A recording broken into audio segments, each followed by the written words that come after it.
guys, good morning. This is Rio and welcome back to my YouTube channel. So for today's vlog guys, another condo tour po ang ating gagawin. Dito lang yan sa Grass Residences located here in Quezon City.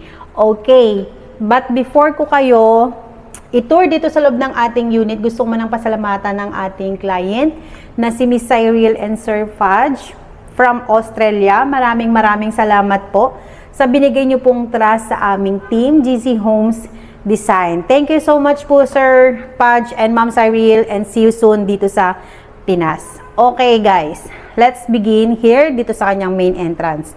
So dito sa main entrance guys, pinalitan na po natin yung extension cabinet ng kanyang kitchen. So ito na po yung ginawa po natin. Naglagay po tayo ng storage for shoes. Ayan, so dito rin pwede niya pong gawing pantry or anything na pwede niyang ilagay dito sa kanyang cabinet. Okay, so ganito yung ginawa naming setup.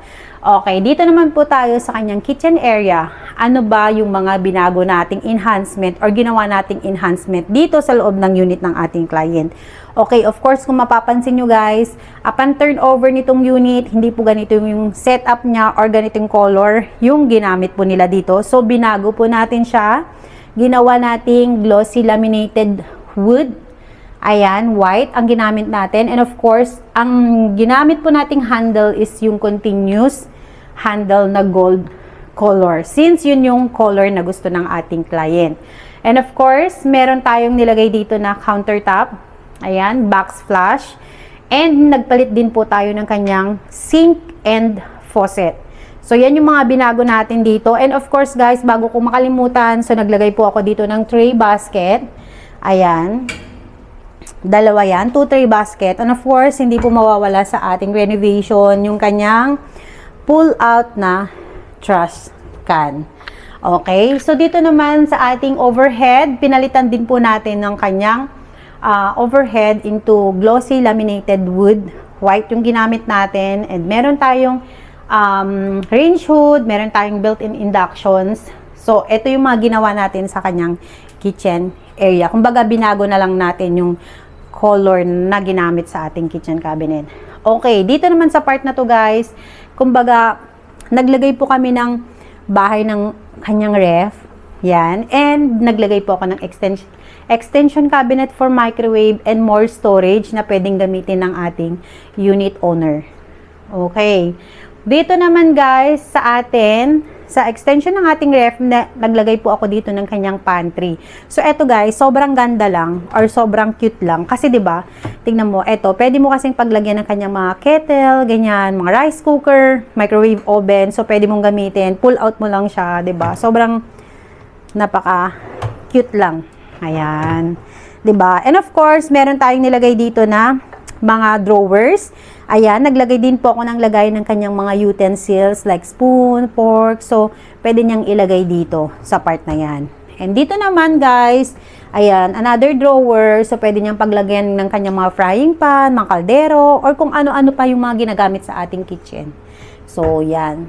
Kaya sobrang organized at sobrang linis lang ng ating unit. Okay? So, guys, no, bago ko makalimutan, ito po ay 28 square meter and full renovation po yung ating ginawa dito sa loob ng unit ng ating client. Nagbago din po tayo ng kanyang tiles from ceramic tiles to SPC na po yung ginamit natin. So, dito naman sa part na to, guys, ayan, kung mapapansin nyo, ang ginamit po nating wall accent is white na floated panel. Ayan, meron din tayong backing ng ating TV. So, ito yung na kinalabasan ng ating wall accent. And of course, naglagay po tayo dito ng table. Pwede niyang gawing dining table, pwede niyang gawing working table. So, all in one na. So, eto na, meron po tayong drawers. Ayan. Okay. And then, of course, meron tayong dalawang chair. So, dito naman sa area na to, meron tayong center table and carpet. Naglagay din po ako dito ng kanyang sofa, pull-out bed, sofa bed with pull-out yan. So, 54 by 75, I think 3-seaters din to. And of course, guys, meron tayong wall mirror. O, diba? Sobrang ganda lang. Sobrang aesthetic yung dating. Kasi, kung mapapansin mo, guys, sobrang cute lang yung accent natin. So, with light din po yan. And dito sa area na to, naglagay po ako dito ng kanyang another extension ng kanyang shoe rack, ayan, or anything na pwede niyang ilagay dito. Ayan, and of course, meron akong nilagay dito na pwede niyang paglagyan ng kanyang mga displays, ayan. So, pwede niyang ilagay din yung mga books or anything na pwedeng ilagay dito for more accents ng kanyang unit. And eto guys, hindi po natin makakalimutan tong ating cleaning storage or storage for cleaning materials para at least mas malinis tignan yung ating unit. So, ayan, meron tayo dyan. Pwede mong ilagay yung kanyang dustpan, walis, or anything na panlinis. So, pwede niyang ilagay doon. Okay? So, dito naman sa ating ceiling part. Ayan. So, kung mapapansin nyo guys, naglagay po ako dito ng kanyang chandelier with fan. Ayan, dalawa po yan. Dito sa ating living area and dito naman sa ating bedroom. So, meron tayong cove ceiling, pin lights, and strip lights. So, ito po kasi yung sikreto. Diba? Secret talaga, no? So, ito yung ano natin, kumbaga, ito yung nagbibigay buhay dito sa ating loob ng unit. Kasi, okay guys, dito naman sa ating bedroom area. So, ito yung mga nilagay natin. Kumbaga, naglagay ako ng sliding partition, 3-way panel, pwedeng open sa kabila, pwede din sa kabilang side, and sa gitna, of course. So, naglagay din po ako ng kanyang sheer dito sa kanyang partition for privacy reason. Ayan. And of course, dito sa loob ng ating bedroom, naglagay po ako dito ng kanyang vanity with drawer. And of course, ang ginamit po natin or ginawa po natin dito sa kanyang headboard is full headboard. Ayan, with strip lights sa likod niya. And of course, dito sa ating bed, ang ginawa po natin dito or inilagay po natin dito is floating bed with lights. And etong kanyang bed frame is 54 by 75. So, full double bed siya. And of course, hindi po mawawala ang ating hotel curtains with sheer. So, sobrang elegante lang siyang tignan. Social, ganyan, di ba? Of course, dito naman sa ating wall accent, naglagay po tayo ng wall paneling or wall moldings. And naglagay po tayo ng kanyang metal artwork. So, kung mapapansin nyo guys, no, may mga touch of blue tayo. So, yun po yung gustong color ng ating client. So, depende po talaga yan sa gusto ng ating client. Kung ano pong gusto niya, yun po yung susundin natin. So, dito naman sa area na to guys, naglagay po ako ng kanyang wardrobe cabinet with full sliding mirror. So, meron din tayong drawer dito sa loob ng kanyang wardrobe. And meron din tayong hanger rod. Yan, pwede mong sabitan ng mga damit. So, ito yung kabuuan na ginawa natin dito sa kanyang bedroom area. So, of course, nabanggit ko na din kanina, meron tayong chandelier. So, meron din tayong pin lights, cove lights dito sa loob ng unit or dito sa ating loob ng bedroom. Okay, doon naman tayo sa kanyang bathroom area. Okay guys, dito naman tayo sa kanyang bathroom. So, pinalitan po natin ang kanyang original door into barn door with full mirror. Diba? Ang social guys. So, ito na yung mga nire-request ng ating client ngayon. Kasi sobra napaka-aesthetic, guys. So, ayan. Ayan. So, tara dito sa ating loob ng CR.